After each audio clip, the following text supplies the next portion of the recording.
Greasy. Hey everybody, it's Bald Henry! And I don't know. You have hair. I have hair. Here we are. It's Fiesta Talk It Up. It's a special edition. Special edition. I'm wearing my Fiesta button. I am not.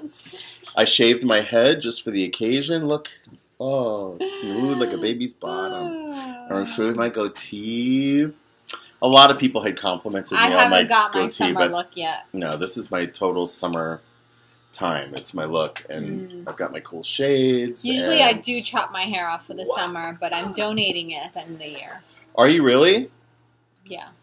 To Locks of Love or another organization? Another organization. Yeah, I've heard I know the mom. I've heard some weird things about Locks of Love. The daughter actually has to get wigs, so I'll know who my hair is going to. Wonderful. So that's great. Very special. I don't know the name of the foundation. But. Well, we'll find it out, and we'll share it with you. We will. We'll put it in the end of the year. Yeah, and at the end of the year we'll share. All right, so Buona Festa, everybody, and we were very excited at the response from Greasy Pole the Musical this year. It's been tremendous. Sunday was standing room only, and we had about 100-some people in Jones Hall, right here at the Magnolia Library. It was magical. Center. It was very cool. A good show. It felt really good to have a full house. So this is our final weekend, and I went to last night. Tommy and I went to the novenas. Yes, I've never done that. The novenas. Next year, you have to come. Yes, I think people forget about those. It's so special. It's the last night of 9 days, where in 9 days the women of the community sing these wonderful hymns to St. Peter and Mary, and it's so special. And then there's a rosary mass, a very short one, right at the end. Mm-hmm. And then they take the statue of St. Peter from the shrine that's in the Legion there, down Beach Court, down to the end of Beach Court, and then back to St. Peter's Club to rest before bringing it to the shrine today. So it's wonderful. It's a great community event, and they have casada, the casada cake. Oh, it's so good. They hand it out. They bring it out platter after platter for everybody there. I think there were probably about 200 people there yesterday. What a tradition. Yeah, it's very special. So during that trek down to Beach Court, everybody was there singing and praying, and I looked up, and there was St. Peter in the clouds. I saw your picture. If you find me on Facebook, it's on my wall right now. Go and look at this picture. The bridge should put it up. Because I put it up on the bridge. Actually, okay. Yeah. So if you go to the homepage of the bridge here and scroll down a little bit, you'll see that photograph. I mean, what? It is. Like the only Jew at Fiesta, and I am seeing the miracle of Fiesta Eve up in the sky. And I was the only one who noticed it, and I felt very blessed and very... Like, I felt like the other day I saw a plane with a sign. They were advertising something. You know how they do that? They attach a sign, or they'll do the skywriting or something. Yeah. I was like, this is the best advertisement for Greasy Pole the Musical, to have St. Peter up in the sky in the clouds. That's better than skywriting. That's right. So this is our final weekend. It is pretty awesome. Catch it before it goes away. This year has been exceptional. We have the largest cast ever. Friday and Saturday night at 7 o'clock, and Sunday at 2 and 8 o'clock. What are we doing at 8? At 8 o'clock, we have a special nighttime show. This is the only time we do an evening show on a Sunday, because after the show, we all caravan, the actors, the musicians, the audience, we all caravan over to the fort and walk St. Peter home up around the fort. There's fireworks and community, and it's the last night of Fiesta. So it's a celebration, and it's an expression of gratitude for another year of Fiesta and community and Greasy Pole the Musical. Right. And so we encourage you to come to that show, even if you've seen the show already. For the history of where this all came from, it gives you a nice look back on how this honor of the fishermen, our fishing industry, came about. Yeah. And it's just really put together very well with the music and the old photographs. See, I love I think my favorite part of the show, I mean, the music and the dancing and the story is great. But in between each scene, we show a visual timeline through photographs that were all donated by the community. You know, they're brilliant. And Sal Zarilli, who does his documentary Down the Fort, he also did a beautiful documentary called No Pretty Prayer about Fiesta down the Fort. And so a lot of these are community photographs of Fiesta, the Greasy Pole, and families from 1931, the first year of the Greasy Pole, all the way to present. And so during those sort of slideshows in between the scenes, the audience, especially the older folk, are always just a buzz. They're pointing out, oh, there's so-and-so's mother. Oh, there's Bertolino's Bakery. Oh, there's, Beach Court and the a lot has changed bags over that they the used years. to hit with the what do you call them? The Mexican piñatas. They're like piñatas. They're full of candy or whatever, and you hit them with a stick. Do they still do that? You know, I thought they didn't because I haven't seen it, and several other people said that no, they didn't do it anymore. But now they do it again. Oh, they do it. Yeah, but it's up I think it's up by the basketball courts. Oh. You know, the playground up at the fort? Okay. I think that's where they do it. Do they still do like you had a picture of like, was it a watermelon contest? That was like in the 30s, a watermelon eating contest. I don't know if they do that anymore. They should, because watermelon is delicious. Well, a lot has changed. And you will see a lot has changed. Show. And it's interesting. My friend Bob Scola, everybody knows Bob Scola, he posted on Facebook recently that they are now referring to, and they meaning the media, they're referring to Fiesta as a carnival. Oh. Not a religious festival and not a cultural festival here. So they call it the carnival? They call it St. Peter's Fiesta? Carnival. And that's kind of a diss, I think.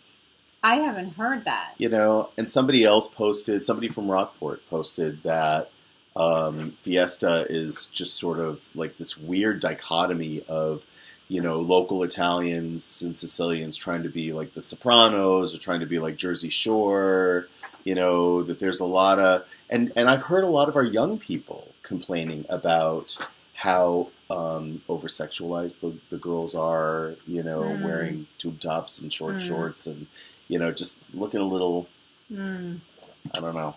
Yeah. Inappropriate for a religious feast. Yeah. I think a lot of people are longing to get Fiesta back to its tradition. The shrines, the way the shrines used to look, they were like fairy tale castles. What was the audience like last night? On Sunday? Yeah, for the novenas. Oh, last night at the novenas, everybody was so reverent and older? The energy was there. Younger, any kids? Mostly older. Mostly older. We need our youth. We need our youth to remember. And I think our young people love the traditions. Right. When they're exposed to them and when they're encouraged to attend. Right. I really think that, and this is some of the feedback that I've gotten from the young people that I've worked with here in town, is that they don't feel invited. Right? And people say, oh, you shouldn't have to invite them. I'm saying invite them. Like, put the plea out to our youth saying, come and be a part of something that is your history and your tradition. Whether it is, city council meetings at City Hall or, special awards ceremonies for the community or traditional events like St. Peter's or St. Joseph's or the crowning of Our Lady, I think we need to extend the invitation and really make it clear that we want you there and we need you there to sustain and preserve these traditions. I would love to see Gloucester rise up and work with the Fiesta Committee to bring back more of an old school fiesta that is about faith and family and food and tradition. And, that's what I think. Amen. But, I agree. It's just me. I agree because I cannot afford to bring my kids down to the rides. The rides are outrageously the bracelets, expensive it's $25 for a bracelet. I have 2 kids. That's $50. But people pay it. They won't pay $10 to come see Greasy Pole the musical, but they'll pay $25, $30, $50, $150 because the kids want to keep going back. I mean, I just really can't go through my budget. Where's and the be balance? Like Where's the balance for carnival rides? And actually, my kids understood. I had to talk with my kids when we drove by it, and they're like, "Can we go?" And I'm like, "Actually, we cannot." I mean, we can plan something at York Amusement Park and make it like a birthday gift or something, but I'm sorry, we just. I think people are really. I don't know. This is a talk it up more session sometime because, I think we give and give and give and give to avoid having to deal with conflict and whining and drama. Yeah. And in turn, the kids become entitled and they become expectant and trust that me, they're going to get sometimes get me at that weakest moment. Right. I do feel like that. And it's hard to dig deep and be like, nope. If a baby's crying and it just wants to be held and picked up, but you give it a cookie every time it cries, it's going to learn how to get that cookie. Yeah. How to get that little sugar fix, right? Agree.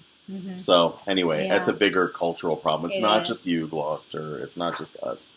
It's really and we want you to go have fun. And we want you to have fun, go on the rides, have a good time, but at the same time, think about the real reason that Fiesta exists. It's about the tradition, and it's about the blessing of the fleet and the gratitude that we have. It's about our fishing industry that is no longer what it used to be when these men... It's not dead, but it's greatly diminished. But the men were really fishing to really provide for their families and bring a meal home to their table. That's right. And we have to remember that. I don't know what the fishing industry is like today. I don't know if the fishermen are out there like struggling, I got to bring this home to feed my family. Yeah, I don't know, but I know that a long time ago that's what it was, the wives waiting for their meal to be and the wives, this is the other part of Fiesta for me anyway, because I love the women of this community. They are so strong, and they traditionally and generationally have held this community together when their men were away at sea, when their men were away at war, and as much as the show is a tribute to the Greasy Pole champions over the years, it's also a tribute to these strong, powerful women, courageous women who held their families together, held their communities together during tough times. And what they valued in their morals. You'll see in the show that she was very much about, nobody in my family is going to walk the Greasy Pole. That's right. I mean, there's the comedy around it, but there's something about the women of this community holding these traditions because they are important. How do you know who you are if you don't know where you come from? Right? And we need to share that with our kids so that they have a sense of pride and a sense of their special inheritance, which is this beautiful tiny island. Right? Mm-hmm. Yeah. Speaking of kids, yes, we have something coming up very special in the next, 2 weeks? After the 4th of July, July 6th. July 6th, we start our first Magnolia Act First Summer Stock Theater Club, and we are still looking for enrollment. We have plenty of room. The theme of the Magnolia session is The Curse of Kettle Island, and it's great. It's based on actual Magnolia folklore. I'm excited. About horned cattle on Kettle Island and a witch. Yeah, we have this amazing play that was written a long Lisa time Ramos's ago. grandmother, I think, wrote it, and so we're inspired to write this, develop it even more, and present it publicly on the 17th. I think it is July 17th. Yep. So sign up for that session. You can sign up online at northshorefolk.org. Just go to our kids programs, and you'll see the big thing that says register here online. This is such a worthwhile, speaking of passing on the tradition and the inheritance and the, pride in where they live.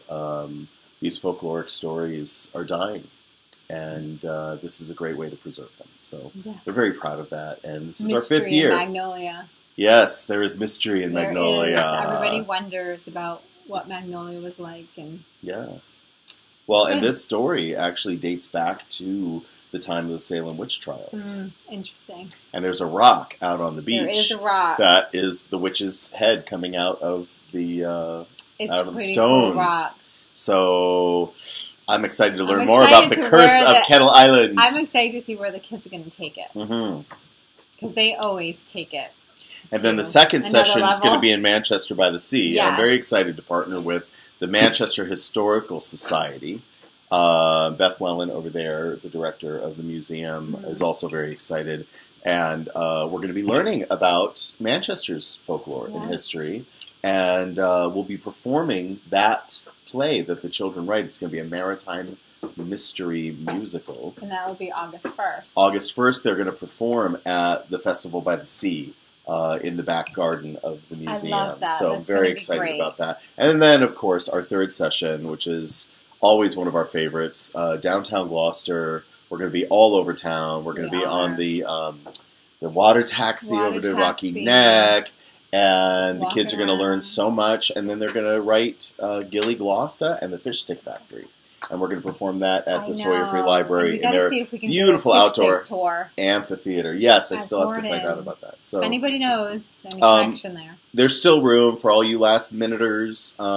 Actually, we have people learning about our programs for the first time, and they had already enrolled their kids in another program and have since switched the schedule so that they could participate in ours as well. That's going on. You know, that's a real thing. I love that happens. We will also, if you have questions, we'll have more information at the Magnolia Farmers Market on Monday from 4 to 7, which is right here on Lexington Avenue. Great. They shut the street down. Well, and that's thanks to Safathia. That's thanks to our mayor. Oh, yay, she came to the first one when it was so cold and rainy. Oh. And she said, "Why is the street not blocked off? It's a block party. It's a farmer's market. Why don't we block off this block?" And I said, "I don't think they could get the permit to do so." Guess what? Our mayor makes things happen, and she got it done. She got the job done, and God bless Safathia because she is many blessings. Gloucester for Gloucester. Yeah, she is. We love our mayor. So thank you, Safathia, on behalf of all of the businesses here in Magnolia on Lexington Avenue, because it really matters. It makes really a difference. Made a difference. Huge difference. It really did. Yeah. So if you don't know yet about the farmers market, it's every Monday here in Magnolia. Monday, 4 to Monday 7. Feels like Sunday. Didn't it feel like Sunday? It did. Monday feels like Sunday in Magnolia. There's magic in Magnolia. There is. So come down 4 to 7. Come down after work. Classic Cooks has amazing food here. Great food. So Top Dog. There were a lot of dogs. There were a lot of dogs. She has some samples out, and she'll deliver to your home. Yeah, Marshall's Farm was here. Marshall's Farm. They're the big organizing sponsor. Yep. And other farms as well. The library. The library. T-shirts. And it's just a great thing. It's another reason to love Gloucester. So that's really it. Our next show coming up is Judith Sargent Murray's first play, The Medium. Are you performing? Yes, on July 22nd. There you go. So I'll announce it again later. Good. But I'll be at 525 across the street with the new swing set. We're doing Jazz Night on Wednesday, July 22nd, from 7 to 10. So bring the kids on the early end and order a pizza, expose them to jazz, and enjoy the beautiful cuisine there. They have a new chef, Justin. He is awesome. He is absolutely fantastic. And we love 525. Good things. Good things. Good times. Good things are happening in Gloucester this weekend. Please be safe. Please party responsibly. Oh, yes. And please keep talking about why Fiesta exists and what it's really about. Right. All right? Amen. We will see you next week. Register your kids for Act First Summer Stock Theater Club. Or if you have older kids, 13 to 21, who know in their soul they belong in the arts, we have our Youth Arts Conservatory lab, which is a place for them to develop their craft, meet with and connect with mentors who are working in the industry. And as soon as we have a group, we will find the schedule that works for everybody. We had a few people ask about. We had a lot of people ask for it. We have Rockport kids who are interested. We have Manchester kids. Even Hamilton Wenham. Right. Even Hamilton Wenham. We have kids who are interested. Well, we are the North Shore. So it's going to happen. We are, so we are not just Gloucester. We're not just Cape Ann. We are right? So if you are watching this from Beverly or Essex or Ipswich or Beverly Farms or Manchester by the Sea or Rockport or Gloucester, we are for everybody. Go check out our website, northshorefolk.org, and we will see you next week here on Talk It Up. Enjoy the beautiful day. Enjoy the beautiful day. It's wonderful. I'm going to go get some more sun. I'm going to get some more sunburn. After such a bump yesterday. But you know what? I went to Coffin's Beach. I know. Over next to Wingersheen. I love Coffin's Beach. It was gorgeous. It had just like majorly downpoured, and then there was this break for like 2 hours, and it was glorious. And I got a little sun. You can see where my hair was. Yeah, white, I know. You need and to. my hair, so I need to go balance out my burn right there. All right. So let's go to the beach. Yeah, all right. Bye, everybody. Bye. See you next week.